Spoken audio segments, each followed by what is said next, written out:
வணக்கம் நண்பர்களே. சேனல்ல வீடியோ வந்து ரொம்ப நாள் ஆக போகுது.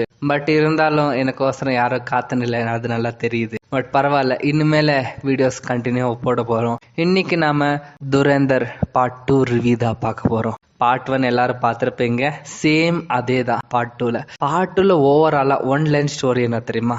அவன் எப்படி வந்துட்டு பாகிஸ்தான் கிங் ஆயிட்டு அங்க இருக்கிற எல்லா சாவடிச்சுட்டு எப்படி சமமா, அதாவது இந்தியாவில் இருக்கிறவங்களுக்கும் பாகிஸ்தானில் இருக்கிறவங்களுக்கும் எந்தவித காமன் பீப்புளுக்கும் எந்தவித ப்ராப்ளம் இல்லாத அவங்க எப்படி பண்ணுறாங்க. இந்த கான்செப்ட் பார்த்தீங்கன்னா சிம்பிள்.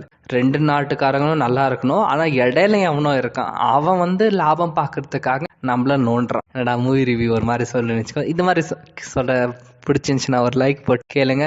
ஓவராலாக வந்துட்டு கிளைமேக்ஸ் சீனில் என்ன ஆச்சு, அவன் வந்து மாட்டினானா மாட்டலையா, இதுதான் ஓவராலாக ஒன்லைன் ஸ்டோரிங்க. ஒர்த்துன்னு கேட்டிங்கனாக்கா பார்ட் 1 ரேஞ்சுக்கு இல்லைனாலும் பார்ட் 2 ஒரு ரேஞ்சில் தான் அவங்க எடுத்திருக்காங்க. மோஸ்ட்லி பார்ட் 3 வந்தால் நல்லதாக இருக்கும்னு நினைக்கிறேன். பார்ட் 3 வரணும்னு சொன்னால் கமெண்ட் பண்ணிக்கோங்க. தேங்க்யூ.